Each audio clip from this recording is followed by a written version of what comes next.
Do you want to know something nobody has ever confessed to you? You are trapped. Yes, you. Trapped in a jail you built yourself brick by brick. Every decision you made worrying about what others might think. Every action you avoided out of fear of failing. Every fake smile that hid your desperate urge to scream. Those are the bars of your cage. Can you feel that weight pressing down on your chest? It's not just anxiety. It's not just stress. It's the unbearable burden of a life lived for others. A life crafted to please spectators who don't even bother paying admission to watch your performance. What's the cruelest part? Nobody asked you to make this sacrifice. Nobody demanded you trade your freedom, your essence, your authenticity. You did it willingly.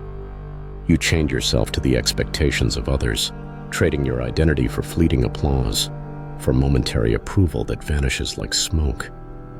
And now, when you look inside, what's left of you? What part is truly yours, and what part was sculpted by fear, by insecurity, by the desperate need to fit in? They sold you a lie.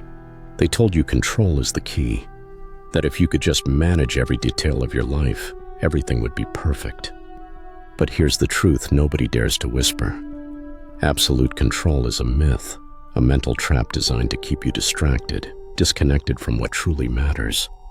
The more you chase control, the deeper you sink into anxiety, into silent desperation, into a life you never fully live because you're too busy preparing for something that never arrives. Have you ever wondered why you feel that void, that nagging emptiness, even when you seem to have it all? It's because what you have isn't yours. Your successes, your relationships, even your thoughts, they're tainted by the constant worry of how others perceive them. The more you seek validation from the outside, the further you drift from your core, from that spark you used to recognize but now barely remember. In the 16th century, Michel de Montaigne, from his quiet tower, saw what you might be too afraid to admit. Detachment isn't indifference.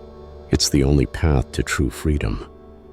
He realized we're not trapped by external chains, but by our own obsession with controlling the uncontrollable, pleasing the unpleasable, avoiding criticism at all costs. But what if I told you that the detachment you fear is the key that unlocks your cage? What if for just a moment you dared to let go of the rope you're clinging to, the one you think is saving you but is actually strangling you? Here's the paradox. The more you try to control, the less control you have. The more you seek to please, the less authentic you become. The more you resist change, the harder it hits when it inevitably arrives. The world doesn't bend to your will, and it never will. Accepting this isn't weakness, it's wisdom.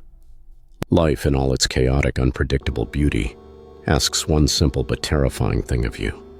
Let go. Let go of the need for approval. Let go of the fear of failure. Let go of the false identity you've built to shield yourself from judgment. Close your eyes for a second. Imagine what would happen if you stopped caring so much about what others think. Who would you be without that constant fear? What would you do if you knew no one would judge you? That person you see in your mind right now, that unfiltered, unchained version of yourself, that's who you really are. But there's a darker truth lurking beneath this. You're afraid to let go because deep down, you're not sure who you are without those chains. You're scared that if you strip away the external expectations, there might be nothing left. But here's the brutal, liberating truth Montaigne whispered from his tower. Only by letting go of what you're not can you finally see what you are. The freedom you crave is on the other side of the fear that's paralyzing you. It's not in a self-help book, not in motivational quotes, not in some mystical secret.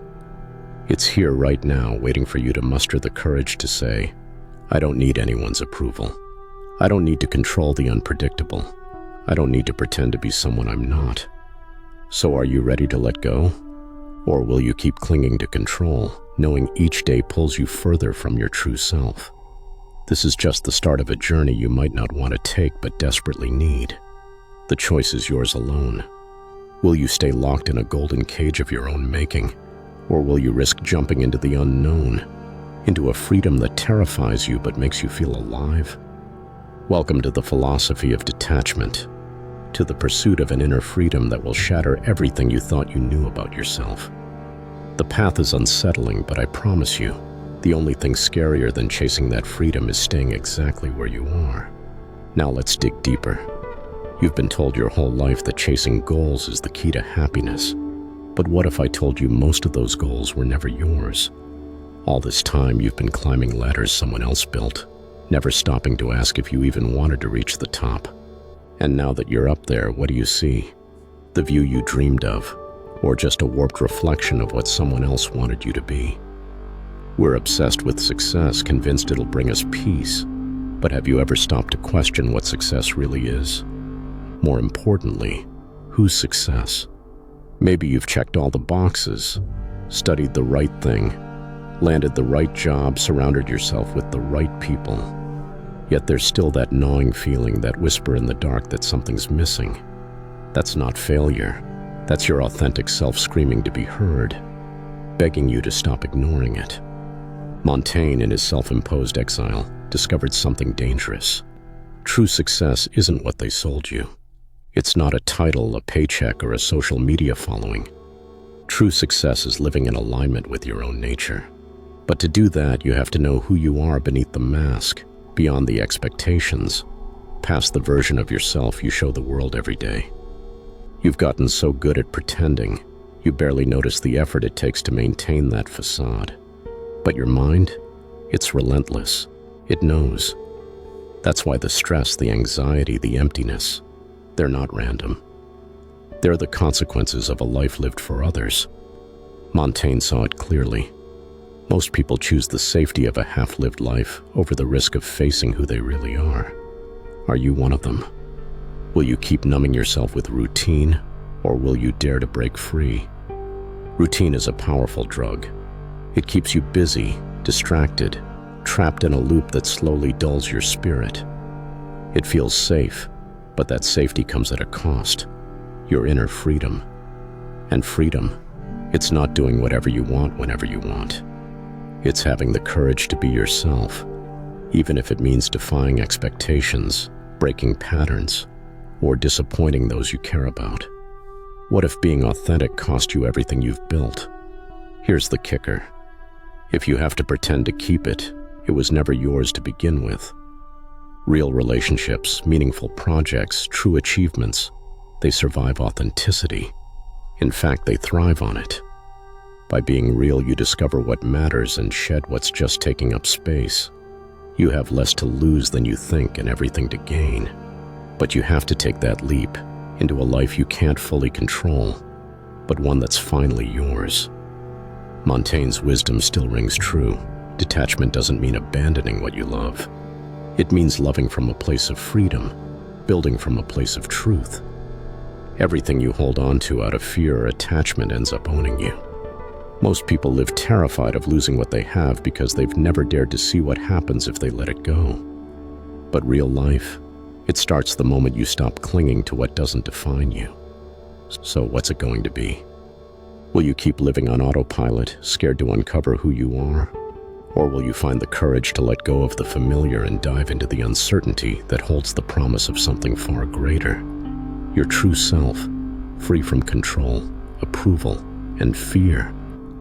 Let's shift gears. Let's talk about storytelling.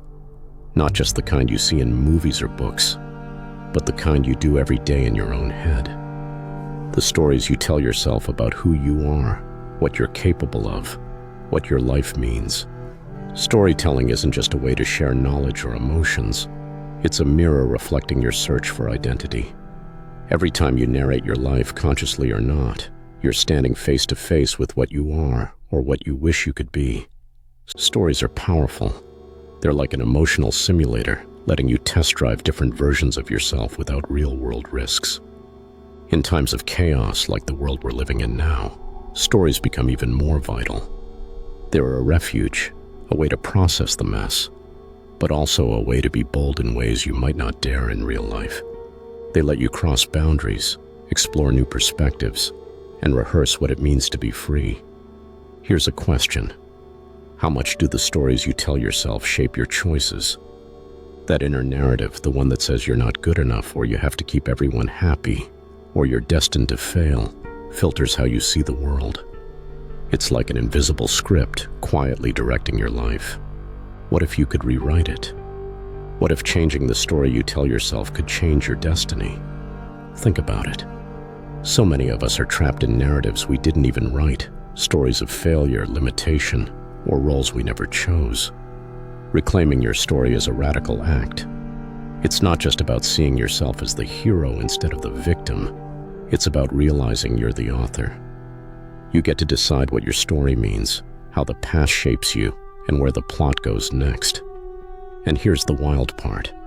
The stories you tell don't just change you, they change how the world sees you. A strong, authentic narrative about who you are becomes a self-fulfilling prophecy. It shapes your relationships, your opportunities, how people respond to you. It's like you're handing the world a script, and they play along without even realizing it. Building your story isn't just introspection, it's a strategy for living. But let's not pretend it's all neat and tidy. Your story isn't a straight line, and it shouldn't be. The best narratives embrace the mess, contradictions, doubts, dark moments, and all. That's where the humanity lies. The most gripping stories aren't the ones where everything makes sense. They're the ones that leave you with questions, discomfort, and glimmers of truth amid the chaos. And here's the poetry of it all. You're never done writing yourself. Every conversation, every choice, every quiet moment adds a line to your story. You're a writer working on an unfinished manuscript, and there's no final draft. What seemed like a tragedy yesterday might be the turning point in tomorrow's chapter. That's the alchemy of being human, turning scars into symbols, mistakes into plot twists, silences into suspense. But here's the final twist. What if the true art of living isn't knowing exactly what story you're telling? What if the beauty lies in the uncertainty, in not knowing whether you're in a comedy, a tragedy, or an epic? There's a strange freedom in that. The most powerful stories don't wrap up with a neat bow. They leave you hungry to keep writing because the tale isn't over. And now we've reached the end. Or maybe it's just a disguised beginning. If this stirred something in you, if it made you feel the weight you've been carrying, do something about it. Subscribe, hit the bell. Leave "I rewrite my story" in the comments so I know you're here, part of this tribe of curious, courageous narrators. Because this is just page 1. In the next chapter, you might not find all the answers, but I guarantee you'll walk away with better questions. Until then, don't just close the book, keep it open. The next paragraph might change everything. The world doesn't remember those who followed every rule. It remembers those who dared to break free and write their own story. So tell me, are you ready to let go? If you've made it this far, I want to know who's ready to step out of the script. Drop "I rewrite my story" in the comments. Let's see who's bold enough to start again, on their own terms. If this hit you, if it made you feel something, like and subscribe. This is only the beginning. Don't just live a life that looks good on the outside.